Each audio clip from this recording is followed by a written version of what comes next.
Welcome to Humanist Views, a program where we look at current issues from a humanist point of view. I'm Scott Lohman. On tonight's program, we're going to look at a different subject than we usually do. We're actually going to bring in a liberal Christian, and we're going to talk about some of the case areas where humanism and liberal Christianity will link up to be together, some places where we're different, and just get a feeling that, you know, we're not always out to get the people at the other end of the spectrum who don't share our beliefs. So I'd like to welcome Doug Pagitt to the program. Scott, thank you. It's a pleasure to be here. Yeah, and you're local. You do a local radio program. I do, and and I have a church in Minneapolis. You have a church in Minneapolis. So tell me a little bit about that. Sure. It's called Solomon's Porch, and we're located on 46th Street, just west of Nicollet Avenue. On Blaisdell. And we're been around for 12 years. Okay. And it's a community of artists and social do-gooders and Christian people and people who aren't professing Christians, but that are a part of this community because, as we like to say there, we want to live our lives in the way of Jesus in the world. Okay. So we're Jesus-y in that sense. But I think we're also part of a large movement in North America to do religion a little differently. Okay. Yeah, I do listen to a variety of stuff on that, and there's versions of Christianity that find your end of it a bit on the scary side because you're moving away from the hardcore, whip people into shape style Christianity. Yeah, Christianity is a complex family. Yes. And there's the family squabbles are endless, and we are not held in high favor by all members of the family. Okay. That way. And some of that's people growing and working it out and figuring out how they should live in the world, and some of it's people being nasty, and some of them are just good old honest disagreements about how we should live in our world. And we have the sense that you can walk arm in arm with people that you don't see eye to eye with. Yeah, and that's very much a humanist approach too. That's the one thing that we look to do as part of the Humanists of Minnesota is that once we're done with the not believing in God, in our case, it's like, okay, so that's that. Now what do we do? So then it's the humanist ethics of going forward, of connecting with our fellow human beings. And since we're, from our point of view, all that's here, we need to figure out how to work together to solve problems because there's nobody else out there to help us. Yeah. Well, it's interesting. I come from a theological perspective that would argue that the same kind of argument, that what we're called to as people in the Jesus narrative is to be fully about this life here and now. So in the Jesus language, Jesus would say, the kingdom of God is at hand. The kingdom of God is within you. The kingdom of God is among you. This is it. Okay. This is, now it may not be all of it, but it's still it. Okay. Right? It's, and so in the kind of tradition that I come from, you don't compete the future against the present. Okay. So there's no trade-off if you are one who holds to an afterlife or not. Okay. That's really not in the conversation set any longer. Which we like from our point of view because that gives us more, because we tend to focus on the here and now. Yeah. Because from our point of view there is not anything afterwards. Right. So it's kind of silly to think we're going to move on to something better when we need to make sure that other people can simply move along. Right. Oh, that's a great phrase. Yeah, and we are often a part of a conversation within Christianity. People at Solomon's Porch, my church, and a whole network of churches around the world are like this, who are trying to constantly remind other Christians that the here and now really matters. In fact, we're often accused of being humanists. Okay. So it's sort of interesting. So when we met a few years ago, I felt a bit of affinity toward what you all are about, because some of the more heavenly minded and future focused Christian parts of the Christian family often accuse us of basically just being a religious version of you all. Yeah, it's interesting to listen to some of the sparks fly in that, because it's like, okay, their spats are not quite as scary as some of our, even humanist atheists, we have a few things going on because there's some debates like that, but it does help to know that there are ones where we can look at the same things and come up with ways to work together, to work on social issues like the gay marriage amendment that's coming up in Minnesota in fall of 2012. We're taping this in the spring of 2012. Are you guys, against that? Yeah. So I'm somebody who's advocating on the within the Christian community to try to get people to defeat that amendment. Okay, so that's a case where we'll probably end up working together. I would imagine, on that political issue and on a whole number of other issues of how human beings should treat one another. Yeah. I can't imagine there's a lot of sunlight between our No, there between wouldn't. our, It doesn't sound like that. So, and I often wonder why there is such a level of animosity between the two. And I know it comes from both camps, and I've got a bit of an idea why the Christian people are afraid of humanists. But I sometimes wonder why humanists... More of it's that some of us, come out of certain traditions and we're burned by religion. And so there's a factor in that with some. But as you get past that, then you start looking and realizing that Christianity is not all one flavor. There's a fuller spectrum, but the trick is for us figuring out who's closer to our part of the spectrum. Yeah. And that we don't necessarily know because we're not necessarily flowing through that. We're keeping an eye on the ones that are out to do the bad stuff. Well, and I've wondered if sometimes humanists and atheists as well feel as almost like a persecuted group in the United States in their experience, and have a bit of reluctance to too closely connect with religious communities. There can be on that, especially when you look at some of the reactions to the Reason rallying, but the fact that they even did it was cool, that they had 20 to 30,000 people showing up in Washington, D.C. to do that. So we're getting attention.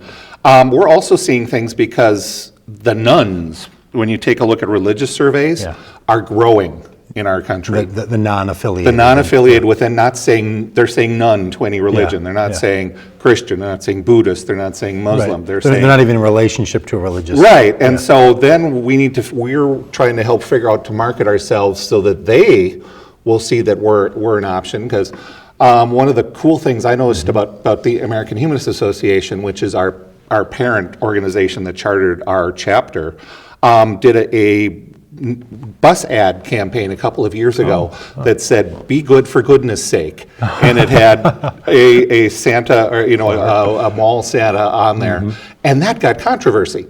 And to me, that was cool because one, it was getting controversy, and two, they knew we were on the map. We hadn't even pissed anybody off enough to know that there were humanists out there. So, it was interesting saying, well, who are they to start saying things? So with us, some of it's letting people know it's there, because usually the only people who know about humanists are people in the Unitarian end of the spectrum who have decided, well, maybe, they share the philosophy, or they're even ready to leave even the churchiness of Unitarianism.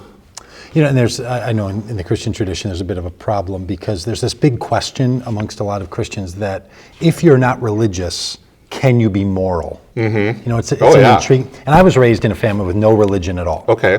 So until I was 17 years old, I hadn't been in a church building. I didn't know any of that kind of function or what way that all went. So I wasn't raised with a religious tradition or impulse or anything. I had a very deep sense of God since I've had memory. So I'm just one of those people that nothing I can do about it. It's just there. But I was raised by parents who wanted me to choose on my own and didn't push religion. I had no religious sort of experience at all.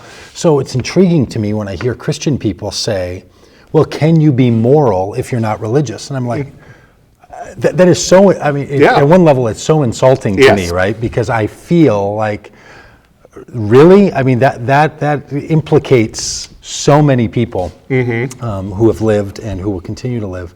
It's just a ludicrous question, but it's real to people, isn't it? It is. When you see the surveys, many people believe that if you're not religious, that believe in God, then you wouldn't derive any kind of morality. I even heard on a news program this weekend talking about, because it was Easter, we were filming this just on Sunday, and so the news programs do their Easter stuff. Because it still does draw ratings, right? It's like Time Magazine and Newsweek, they all do their religious stuff. They've had a couple of covers like that recently. Yeah, it's their biggest selling magazines of the year. So there you go. So it is still a market. But it was raised that, the idea was raised that about Mitt Romney being the nominee as a Mormon, which is a big deal. And the commentator said, well, you still couldn't be an atheist and have a chance of running for president. Because people believe that you can't be moral without a belief in God. And I find that I find that perplexing personally. I'm sure that you all in the work that you do find it more than perplexing. I would imagine it's maddening. So I don't know. I don't know where that comes from, but we think it's it's a case of not getting to know us as human beings. My neighbor, who we affectionately referred to as the little old lady next door, before she passed away, we would talk about religion. In fact, she and I, she wanted to watch the show A History of Disbelief that was done by Jonathan Miller, which is a brilliant series on looking at what first he decides, well, if we're going to talk about non-belief, we need to know what we mean by belief and non-belief. So, of course, from our tradition, he starts and talks, and it's great because he's a very talented fellow. So she and I watched that together, but she kept saying, you can't be an atheist. You're too good. Yeah. So it comes down to the disconnect. Yeah. Do you think it's a cultural, like a generational thing where like not believing in God went with communism, and communism meant defying the morals of America? Like, it was all framed that way. There was a lot of that connection that was done. There was there was the term godless atheist to be an insult. Yes. Which we occasionally bounce back at them saying, because it's not, because it's like, we are in that sense. Yeah. But I think there's a lot of that on there, and it's a case of some pastors at some end of the spectrum using us as the boogeymen, because we're out sort of undermining what would be their whole job description. Yeah. Because since you're a little similar to us, it's not like you're out to have to reconvert everybody. Yeah, and I'm one of those evangelizing Christians, right? But I just think the story of God is different than a lot of other Christians think it is. So what I'm trying to invite people into is more about the resonance of the life of God that I think is inside of everyone, and we should live in harmony with that which is within us. And I think that's very God. And so I understand that kind of impulse, right, of Christians who want to do the evangelizing.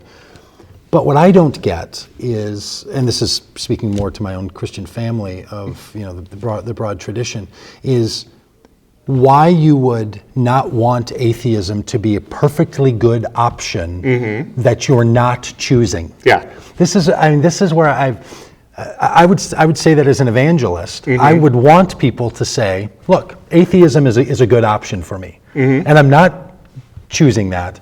I'm choosing this other thing, as opposed to, look, you got to believe in God because that's just the default. Yeah. Right. That just doesn't seem to fit at all. And I think Christianity would be better represented if people had the sense that Christians really thought that other views were a legitimate option, right? And that your choice to be Christian, or your recognition of your upbringing, or your sensibility and coming to terms with what's inside of you, is one of the options of life. Yes. As opposed to you're trying to not devolve into something like an atheist. Yeah. So, then what we do is, we want to look, because then there are things we can work on in society on that, because we know, your book here we've got, which is A Christianity Worth Believing, subtitled Hope-Filled, Open-Armed, Alive and Well Faith. And the further subtitle for the left out, left behind, and the let down in us all, which that's kind of fun. You like playing on a number of things. Yes. I like a good title. Yeah. The left behind category. Yeah, the left behind part of it. So Christianity for the rest of us. Yeah, so it's kind of fun on that. But we can work on issues, because you guys would not be against good science in being taught in the schools. That's one of the big dividing points in some Christian circles is, what do you do with science? And I don't know that that Christians of my ilk would want to see science supplant religion. I think that the human being has many ways of knowing and understanding our world, and organizing and categorizing our world.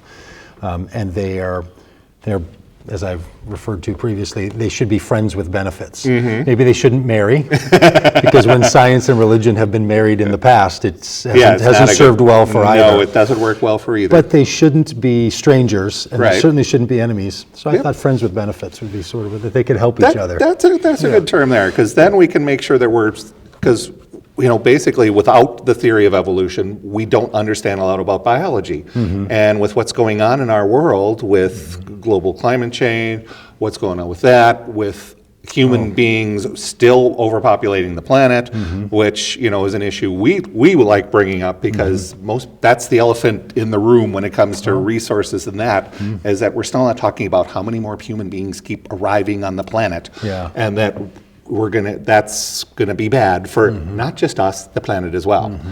So when we can have that discussion and have people say, yeah, you guys are bringing in some good points, we'll help with that this point to the message, which still will help all of us in the process. Yeah, and it's a big problem, this battle of science versus religion, and it's turning up strangely in the conversation currently going on, in spring of 2012 about the federal government requiring religious institutions to behave in healthcare, insurance issues like everyone else. And those really are the same issues, at least in my mind. The way I see it, they're the same situation is at hand, which is oftentimes, too often, religious people want to act as if they play by a different set of rules.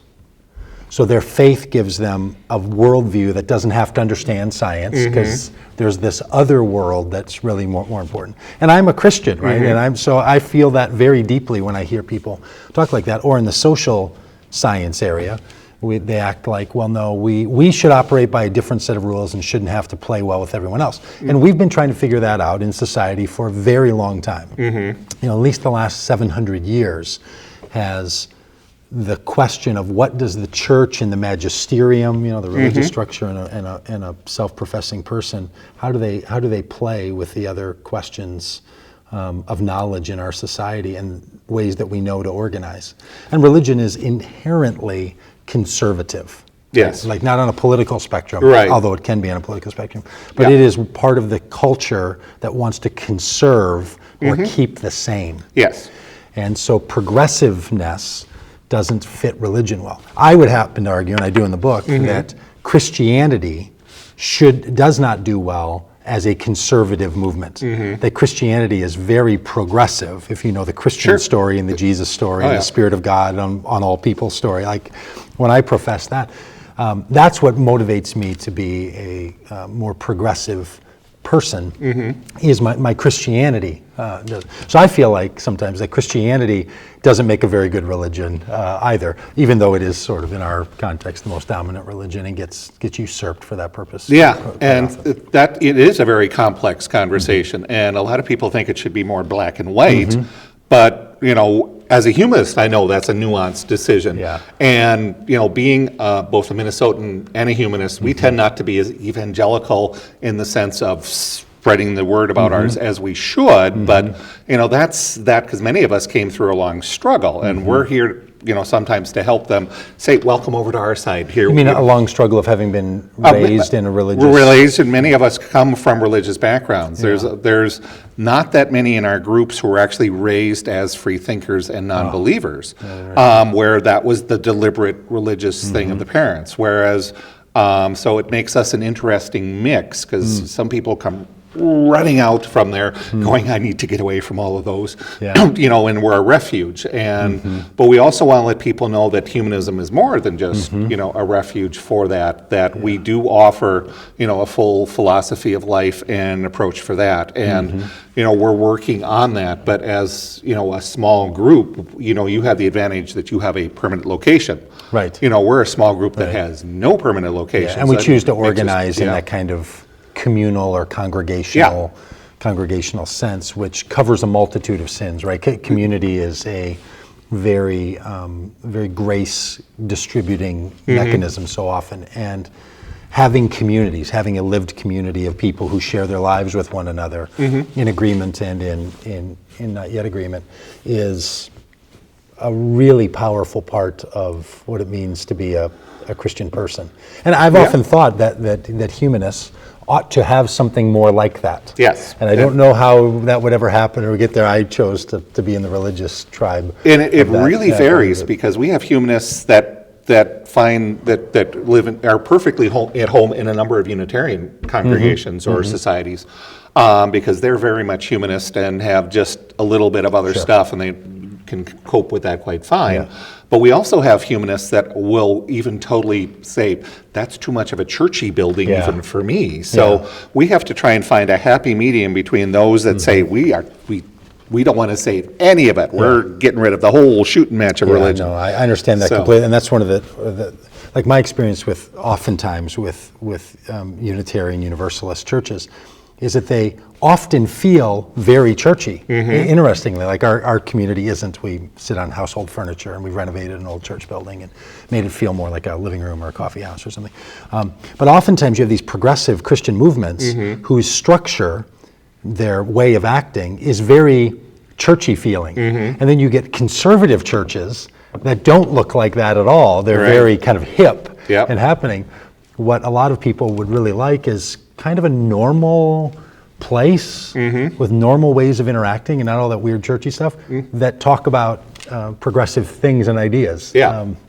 So I think there's a market in there for you somewhere. There is, and there's a bunch of church buildings for sale in Minneapolis that are quite cheap because they're closing all over the place. We so you can pick them up all the time. Working with Minnesota Atheists as a concept, looking for a home on that. So that would be a new step for us to go that, because then we're doing, and so it does make our community rather interesting as we try and balance off those things, because there are the advantages of having a permanent home. You got a place you can set people. We're here on this day. We're doing X on this day. You don't have to go out searching for locations. Right, especially and because either humanism or Christianity they tend to be very conceptual, right? They kind of live in this ideas, belief, opinions realm, and so having a place where you can be a people of a place is even perhaps more important with those of us who also believe that ideas matter, right? So I mean, I write books and have a radio show, and you do the same thing because we think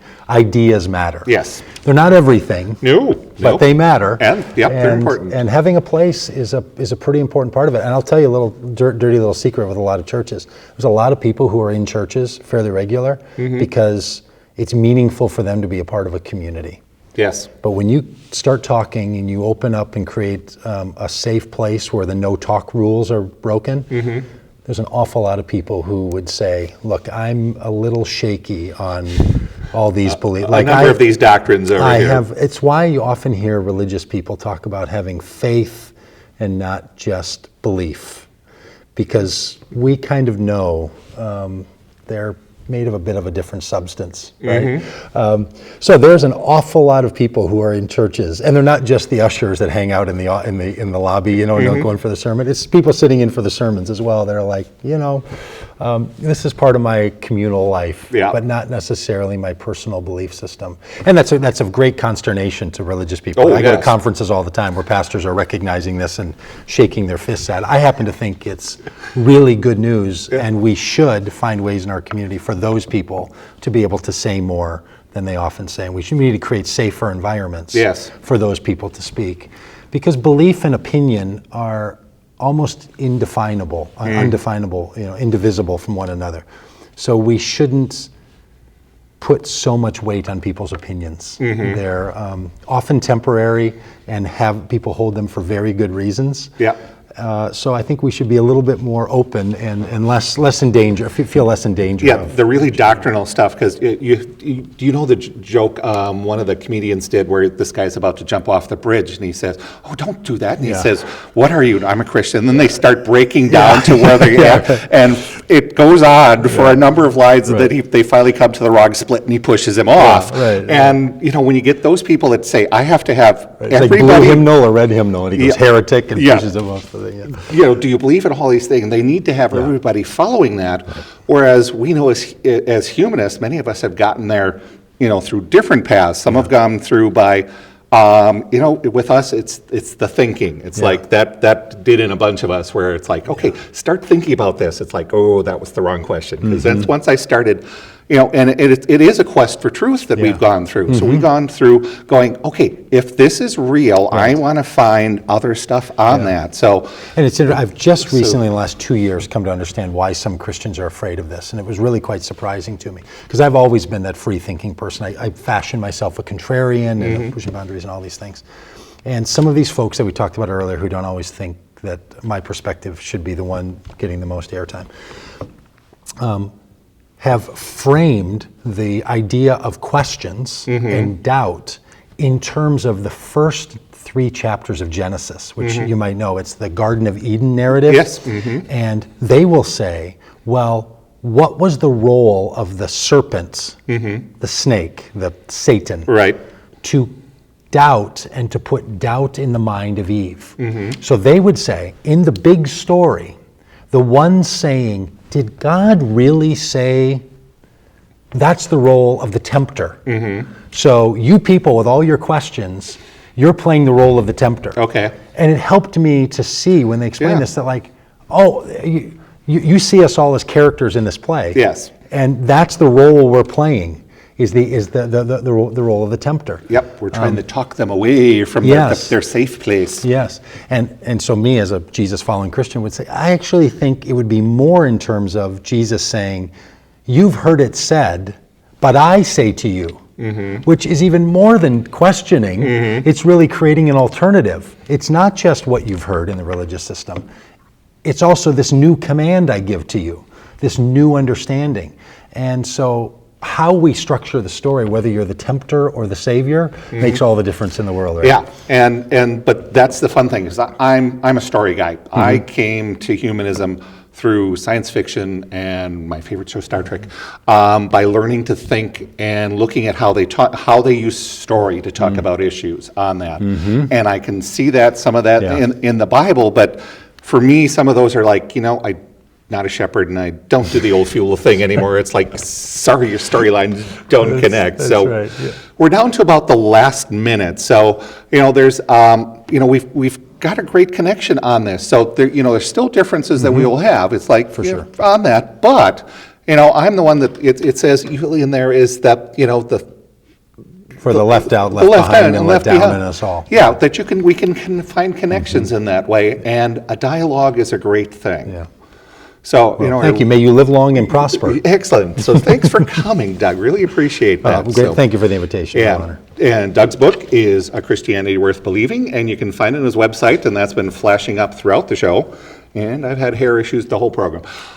So check that out. But if you've got more questions about us, the Humanists of Minnesota, you can go to our website at humanistofmn.org. We have old versions of this program on there. We'd like to hear what you think about this program and topics you'd like to see us discuss in the future. So send us either an email, or there's a phone number on there, or you can send one of those old-fashioned lettery things that you put a stamp on and mail. We'd love to hear from you. Thank you for joining me on this edition of Humanist Views. I'm Scott Lohman. Good night.